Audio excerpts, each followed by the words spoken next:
It's the booners. No! I'm trying to sleep at 2:30 p.m.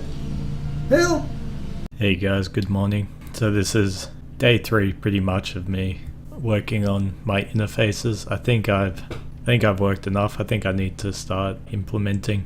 I don't want to dwell on this stuff too long. I'm just going to update you with the last changes I've made before I go ahead and start getting this main screen to work. So just on this screen, the only change I've made is a subtle one. I've pushed everything to the side a bit. That's why this like little divider should be a bit more to the right, I think, but to allow for a bigger player window here. And the idea is that it can represent what row this player's on. So it's centered right now. If I were to have him be a frontline person, if I can go and find it, he'd be, boom, shifted over to the left like that. It's quite subtle. And in the same vein to the right, if he was backline. I've added these like little bracket indicators to make that a little bit more clear. I don't necessarily have to keep them. Maybe it'd look better just without them, but I felt like it would make it more obvious on a glance than if I just had him shift slightly to the side. So I think that's a nice little elegant solution. I went over the item screen again because our item screen needs 2 modes. So you can see I've got this, I'll get rid of this border around the side. You can see with the border though, I've not like used fully to the right, but so this is edit mode. So this is the same one we had before. Essentially when you go in here, you go to edit, and this would only be available if you're not in a dangerous area. And this is where you swap the items to and from. You've also got your empty and autofill controls here. That's the same, but if we go to use, and I turn off edit, you would still navigate this the same. These controls probably wouldn't be there, or they'd be different. But once you select an item, it would come up with this window. Instead of showing your inventory, it shows your party, and you can target them with the items. You can see it's quite cramped. I'll correct that scaling so that the things aren't bugged out. It's quite cramped. You can see the kind of little war I'm having with the space. I still need to display the item information in detail here. There would be more room down here because I wouldn't have these two, so there's possibilities, but it shows the necessary information. I think their icon, their name, their health and MP, which is most likely the things you'd affect if you were using items. Another thing is status ailments, which I haven't thought about that much yet. I really don't have much wiggle room here for that stuff. Technically there's this information, this empty space here, but I really doubt if I make icons, or when I make icons for status ailments, that they will be small enough to fit there. So I might have to try and move this somewhere else, give these guys more room so I can put little icons just underneath them. I think I had some revisions trying to think of that. So there was this one to begin with, but you can see it completely disregards at the bottom here the need for that item information. There's nothing showing what the items do, which is very important. Yeah, you can see the only difference here is also the borders are a bit bigger. Yeah, so that's a little bit of a problem, and it's not one I can tackle too head on right now, just because I'm not thinking about status ailments just yet. That's something I'll do a bit later, but that is a lingering thought of mine. Where's my thing? So yeah, that's kind of the item screen I'm going forward with at the moment. I don't think I changed anything else. Yeah, the last thing is thinking about the icons, because I got a lot of icons, so I had to go coloring them. Bing. So I was just quickly thinking how I'd separate out the icons, because I don't think I'd want them to be this mono grey forever.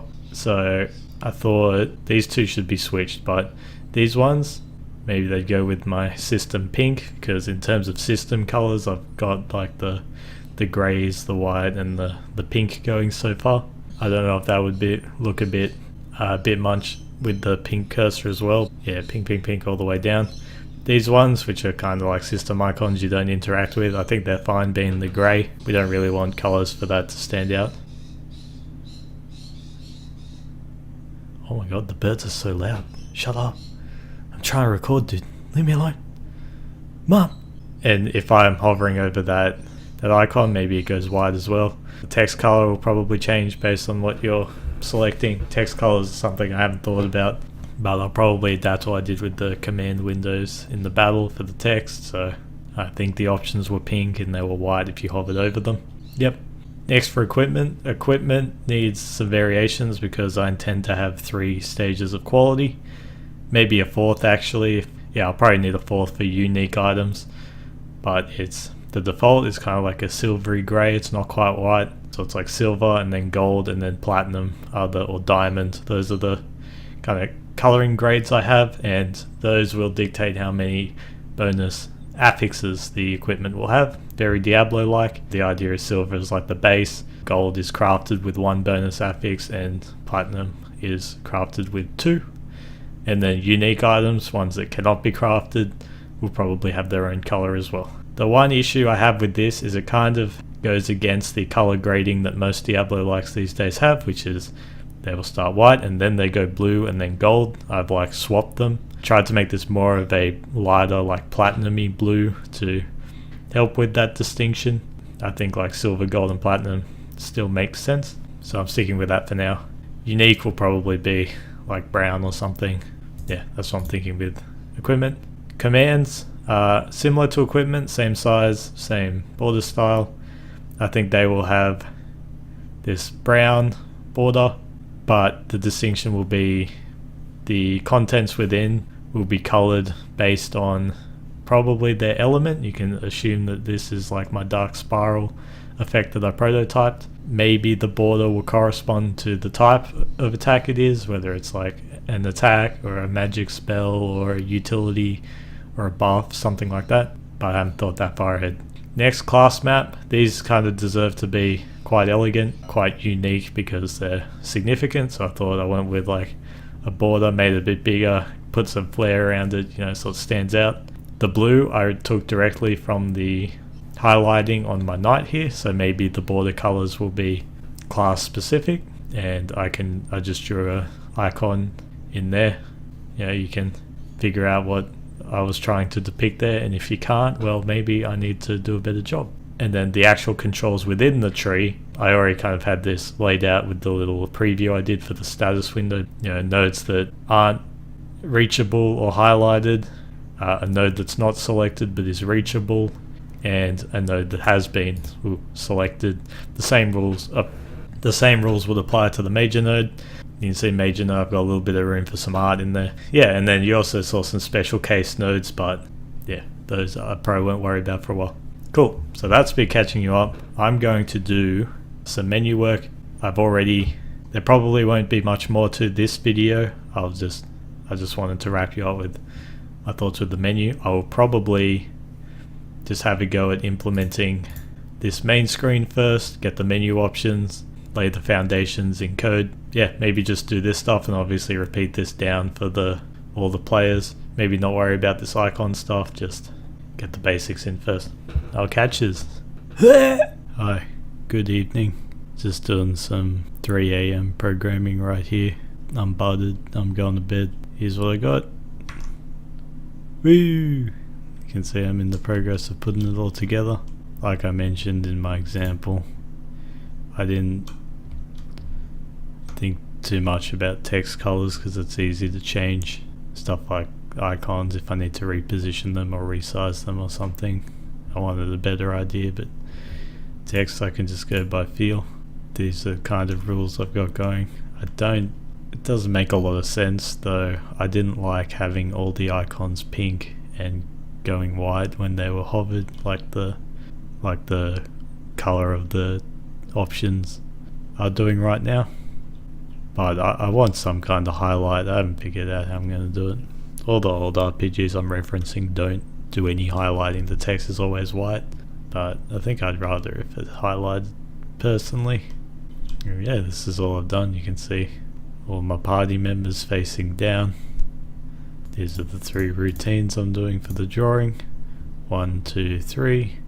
And I'm thinking about how I'm dividing up the menus in. Not in battle.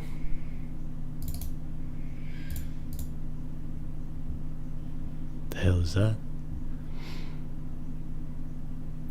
Play party plus menu. yeah, I'm thinking about menu flow and stuff. So so in game state I've added menu, so now we have 4 states: world, battle, talk, and menu.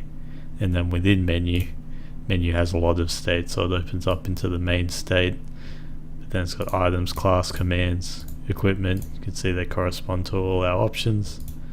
They have varying cursor rules. I'm just chipping away at it. I just wanted to show off I've done that. You can exit out of the menu. Oh, I didn't even know I had battles enabled. But yeah, cool. I'll cut it here, and the next video is going to be an intense session on implementation of the menus. You probably can't hear it in my tired voice, but I am excited. Hell yeah, boy. I'm out, guys. Peace.